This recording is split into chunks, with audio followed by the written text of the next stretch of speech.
नमस्कार। फिर एक बार स्वागत करता हूं आप सभी का इस चैनल में। और पिछले कुछ दिनों से मेरा एक प्रामाणिक प्रयोग चल रहा है भगवत गीता को पढ़ने का। तो आज उसी सिलसिले को आगे बढ़ाता हूं।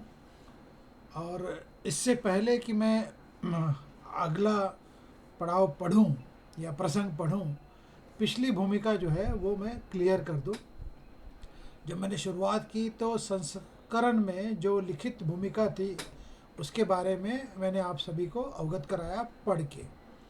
उसके बाद जो शुरुआत की मैंने कि कैसे भीष्म पर्व में युद्ध से पहले जो कुछ होता है वो तो सभी को पता है, लेकिन युद्ध की जैसे शुरुआत होती है वो धृतराष्ट्र को युद्ध के 10 दिन हो जाने के पश्चात जब संजय उनको युद्ध की सारी गतिविधियाँ बताते हैं शुरुआत से लेकर अंत तक, तो उसके बारे में जो मैंने बताया कि कैसे युधिष्ठिर, अर्जुन और बाकी जो भीष्म और बाकी नकुल, सहदेव, कौरव की तरफ से भीष्म, द्रोणाचार्य वगैरह और दुर्योधन, ये पूरा जो मंजर था तो जो इकट्ठा हुआ था युद्ध के रणभूमि में कुरुक्षेत्र में, और वहाँ पे कैसे दुर्योधन जो है अपनी सेना का परिचय देते हैं और साथ में ही पांडवों की भी सेना के बारे में बतलाते हैं। और वो तुलना करते हैं कि कैसे कौरवों की सेना पांडवों की सेना से बेहतर है। और इस बीच शंखवाद होता है, शंखनाद होता है, सभी दोनों पक्षों की तरफ से, कौरवों की तरफ से भी और पांडवों की तरफ से। और अंततः जब श्री कृष्ण जो सारथी है अर्जुन के, उनको जब अर्जुन कहते हैं कि अब मुझे रणभूमि के बीचों बीच मेरे रथ को लेके चलो, तो ये रथ वहाँ पे आता है जिसे सारथी श्री कृष्ण यानी कि स्वयं भगवान जब वहाँ पे लेके पहुँचते हैं, वहाँ से फिर अगला जो है प्रसंग मैं उसे आपको पढ़ के बताऊँगा।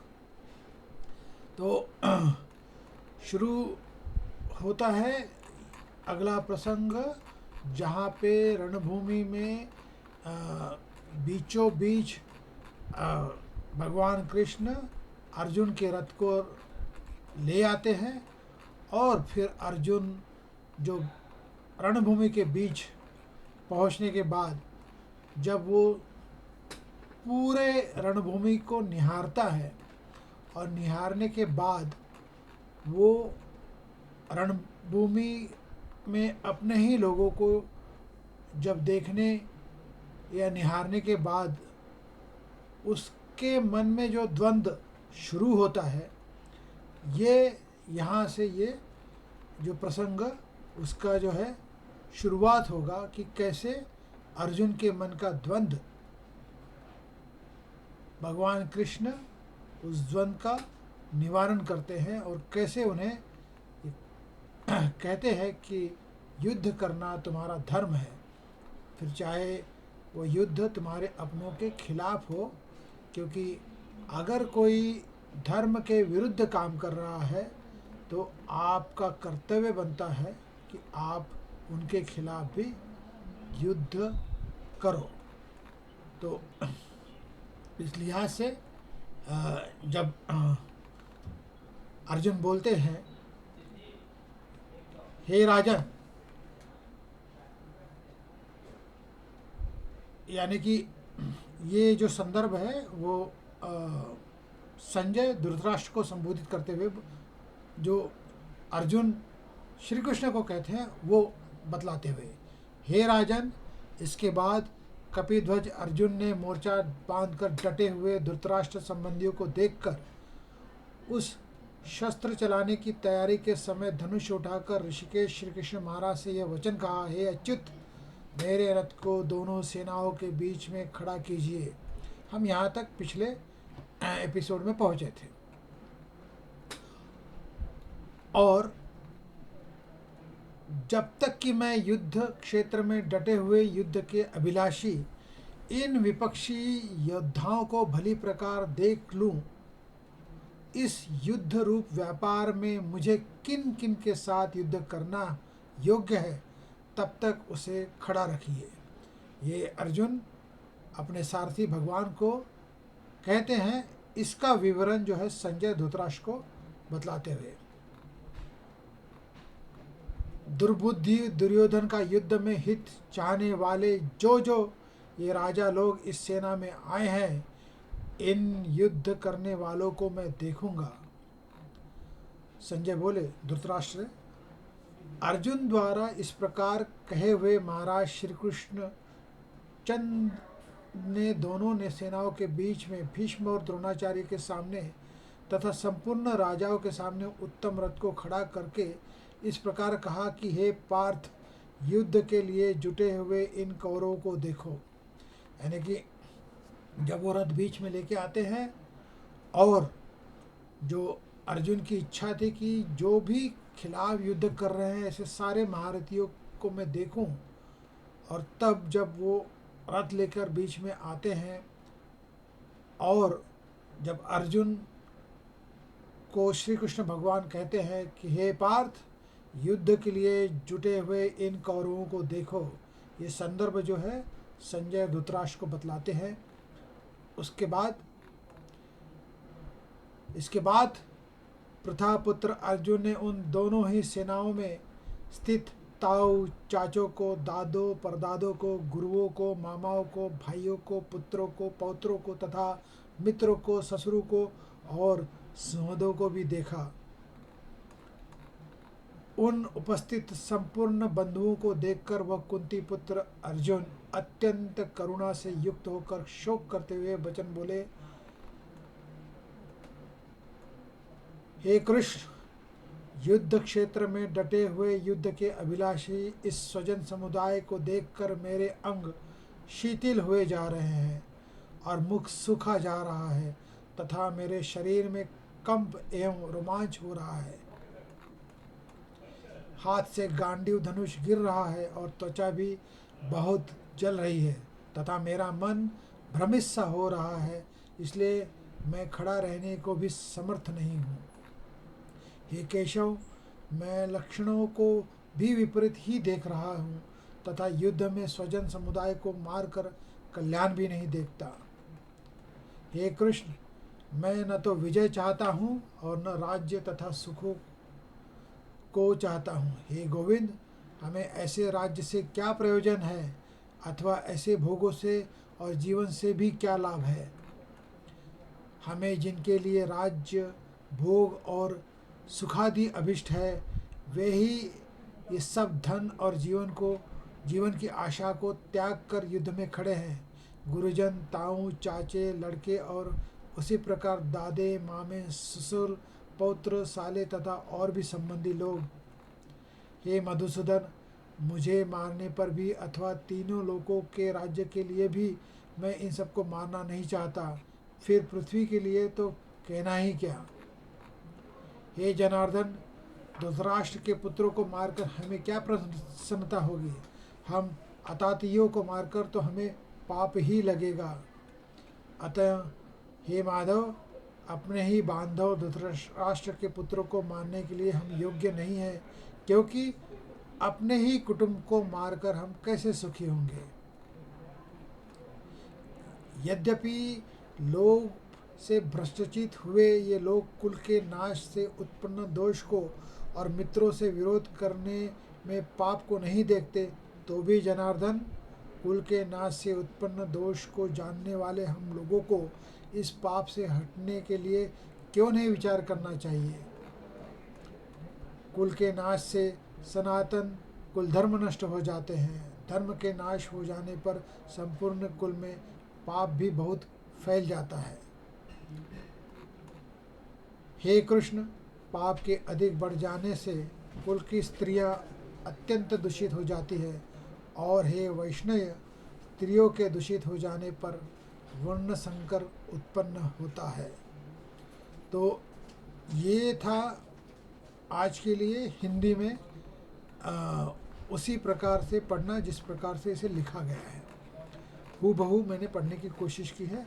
अब मैं जो भी मैंने पढ़ा है हिंदी में, उसका जो ट्रांसलेटेड वर्जन है उसे मैं इंग्लिश में जो ट्रांसलेशन है उसे मैं आगे पढ़ूँगा। तो शुरू करता हूँ। वो आज का जो मैंने अभी तक का पढ़ा हुआ हिंदी में है उसे फिर से अंग्रेजी में अनुवादित या रूपांतरित जो वर्णन है वो पढ़ने की। And keep it there till I have carefully observed these warriors drawn up for the battle and have seen with whom I have to engage in this fight. I shall scan the well-wishers in this war of evil-minded Duryodhana, whoever have assembled on this side and are ready for the fight. Sanjay said, O king, thus addressed by Arjuna, Shri Krishna placed the magnificent chariot between two armies in front of Bhishma, Drona, and all the kings, and said, Arjuna, behold, these Kauravas assembled here. Now Arjuna saw stationed therein both the armies, his uncle, granduncles, and the teachers, even great granduncles, maternal uncles, brothers and cousins, sons and nephews, and the grandnephews, even so, friends, father in law, and well wishers as well. Seeing all those relations present there, Arjuna was filled with deep compassion and uttered these words in sadness. Arjuna said, Krishna, at the sight of this kinsman arrayed for the battle, my limbs gave way, and my mouth is parching, and I shiver runs through my body, and hairs stand upright. The bow Gandiva slips from my hand, and my skin too burns all over. My brain is whirling as it were, and I can stand no longer. And Keshava, I see such omens of evil, nor do I see any good in killing my kinsmen in the battle. Krishna, I do not covet victory, nor kingdom, nor pleasure. Govinda, of what use will kingdom or luxuries or even life be to us? Those very persons for whose sake we covet the throne, luxuries, and pleasure, teachers, uncles, sons, nephews, and even so granduncles, great granduncles, maternal uncles, father in law, grandnephews, brother in law, and other relations, are here arrayed on the battlefield, risking their lives and the wealth. O Madhava, I do not want to kill them, though they should slay me, even for the throne of three worlds, how much the less from the earthly lordship. Krishna, how can we hope to be happy slaying the sons of the Dhritarashtra, killing these Desh the Pridon's sin will surely take hold of us. Therefore, Krishna, it does not behove us to kill our relations, the sons of the Dhritarashtra, for how can we be happy after killing our own kinsmen? Even if these people with minds blinded by greed pursue no evil in destroying their own race and no sin in treason for the friends, why should we not we, O Krishna, who see clearly the sin accruing from the destructions of one's family, think of turning away from this crime? Age-long family tradition disappear with the destructions of the family, and virtue having been lost, vices takes hold of entire race. With the preponderance of the wise, Krishna, the woman of the family become corrupt, and with the corruption of the woman, O descendant of Vasni, their incense and intermixture of the castes. तो ये जो है अर्जुन का जो द्वंद्व शुरू होता है युद्ध से पहले, जब वो कुरुक्षेत्र की लड़ाई में बीचों बीच जब उनका रथ उनके सारथी द्वारा लाया जाता है तो उनके मन में जो सवाल खड़े होते हैं, उनके अपने ही निजी संबंधियों को देखते हुए, उनके अपने ही जो रिश्तेदार होते हैं युद्ध में उनके खिलाफ लड़ने वाले, उनको देखते ही उनके मन में जो शंकाएं दौड़ने लगती है या द्वंद्व शुरू हो जाता है, यही है जो द्वंद्व, इसका निवारण कैसे भगवान कृष्ण करते हैं, ये गीता सार में हम आगे ऐसे ही पढ़ते जाएंगे। आज के लिए इतना ही, फिर मिलूँगा अगले वीडियो में इसी प्रसंग को बढ़ाते हुए। Thank you and have a nice day, goodbye, see you again.